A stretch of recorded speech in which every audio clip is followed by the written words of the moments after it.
统声音，小米11国际版终于进来台湾了。它的外观呢是属于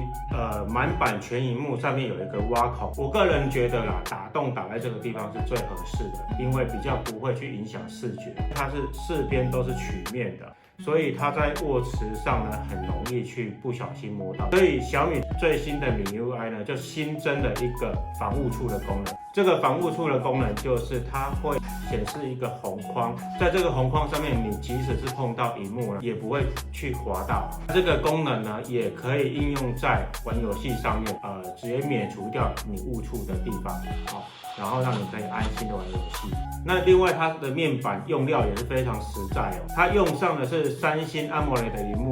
哦，画面更新率呢是120赫兹哦。以今年的旗舰机来说啦，120赫兹算是今年的主流了。那在玩游戏来说，它会得到很好的爽感哦。好，然后这样的一整片萤幕呢，它给你的是6.81寸哦，几乎是平板7寸平板的一个大小，而且你看手持其实并没有太大哦。然后呢，它还支援萤幕下指纹解锁，听说苹果的 iPhone 13呢也会打算使用萤幕指纹解锁。这是因为疫情的关系，大家都戴口罩嘛，那指纹解锁这个功能算是蛮重要的。再来呢，讲到它的相机。今年的相机的设计呢，你可以看这个大圆圈圈的这个部分是它的主打。它进入超清模式呢，就可以拍出1.08亿画素的照片哦。那拍出来的照片其实真的非常好看。另外呢，就是还有一颗123度的超广角的镜头。那你可以看到这个闪灯的上面有一颗小小的呢。这一颗呢是它的长焦镜头，500万画素。那一般的手机厂商呢，他们会用500万画素这个长焦去搭配广角镜头来去做一个影像合成，然后来去达到我又可以拍得很远，又可以把照片拍得很清晰。它跟三星一样，它在超广角的地方呢，都是可以做到0.6叉，这是广角的角度的关系那再来就是它的变焦，长焦的部分长焦的部分你可以看我滑开之后可以去选择最多的30倍变焦。手机可以拍这么远，到底要干嘛呢？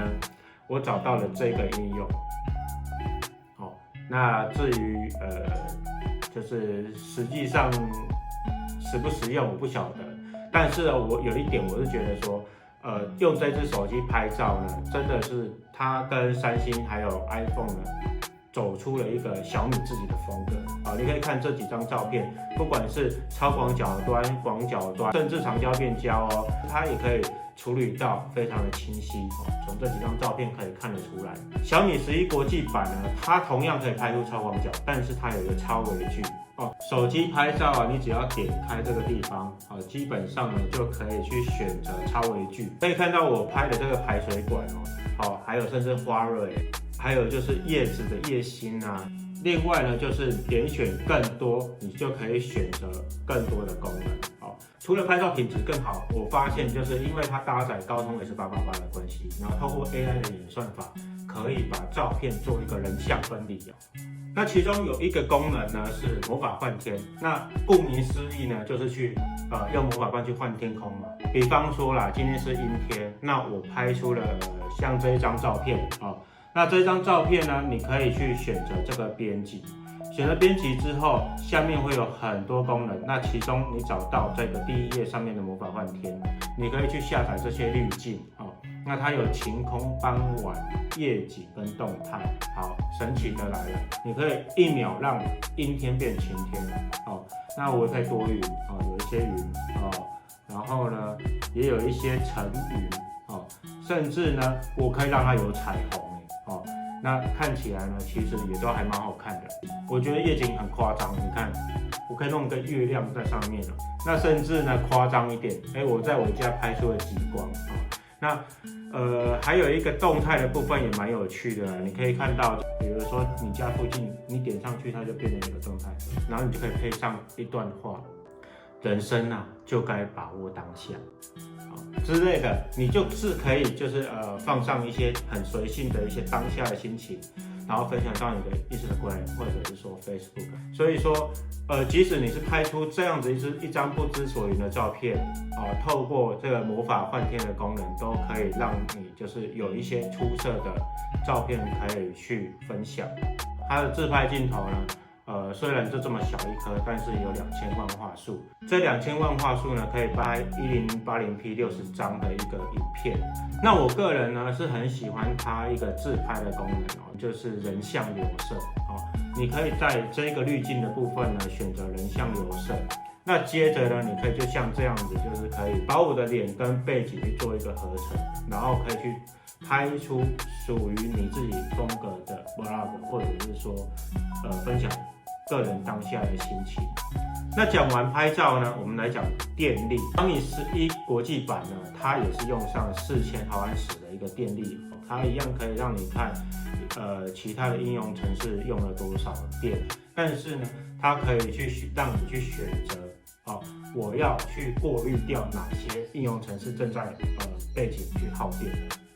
这个是它会在你在使用其他应用程式的过程当中去跳出通知来去提醒你。另外呢，它有一个省电模式它比如说5G 智慧省电然后或者是说透过优化各种系统做了一个省电模式那另外要讲的一点，小米11国际版呢支援50瓦的就是无线充电。那另外它还提供一个10瓦的无线反充，可以额外帮其他的装置，比如说小米无线耳机去供电那再来讲行动通讯的部分，它是支援双卡，是5G 双卡双待然后呢，但是它单通。那顺带一提啦，在电信功能的方面呢，你一刚开始如果你是插上双卡的话呢，它可以就像 iPhone 一样，它可以让你去选择哪一个是我主要要上网的，哪一张卡呢是我主要用来通话的，那我接收简讯呢又是要用哪一张卡？另外要讲音效，这一次小米11呢，它是支援双前置音效那它是透过 Harman Kardon 去调教的。你可以看到，它一边的前置音效是在充电孔的旁边，那另外一边的前置音效是在麦克风的旁边。这样的设计我个人觉得不错了，就是说，比如说我像横放要看电影，其实基本上不容易去遮到，听起来它的音效，它在高音的部分跟低音的部分，声音非常的有层次感，响度也够。小米11国际版一样没有耳机孔。那最后呢，我们要来谈就是这一颗高通 S888 处理器，它今年同样也是一个超大核它是全新的 X1 处理器，另外再搭配3个大核跟4个小核。那台湾版本是8GB 的 RAM， 安兔兔跑分70万分Geekbench 5呢跑出来的分数也是在中高阶以上。那从小米官方的拆解影片可以知道，它是透过一个 VC 液冷系统这个 VC 液冷系统呢有一个非常大的石墨片，然后呢有一个 VC 的均热板就是散热板，再加上铜箔，然后呢在晶片上面又套上了一颗石墨。透过这样的方式的话，可以有效的把就是热去分解掉。那把热分解掉，其他的电路板如果被烧到怎么办呢？所以它这一次呢，透过一个所谓的奈米气凝胶的方式呢，来去把热集中，然后来去把它发散掉。那在游戏的效果上面，包括最近蛮红的就是原神，还有英雄联盟激斗峡谷 PUBG， 初步来体验的感觉就是说，第一个它的画面的流畅感，手机都快没电我手机只剩下20几%，然后来去跑这些游戏还是很流畅。有一个关键就是它设计了一个游戏控制的机制，你可以进去里面呢去调整你的画面是要最好的、最鲜艳的，或者是说我可以去调整我的画面更新率是60张还是120张，再搭上它的哈曼高的音效，你就可以好好的去玩你喜欢的游戏。那刚刚有提到嘛，因为它的面板是2K AMOLED 的荧幕，整个6.81寸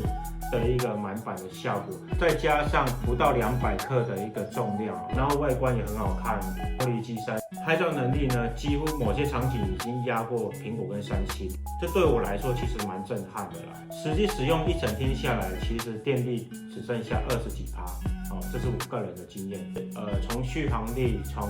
荧幕的画面，还有就是手机的轻重跟整个里面的软体的调教，跟一些蛮特别的一些拍照，我觉得小米11国际版是蛮适合一些年轻上班族的。好，以上呢就是我个人的分享。那如果说有什么问题，可以在底下留言，我都会很快的回复你们。下次见，拜拜。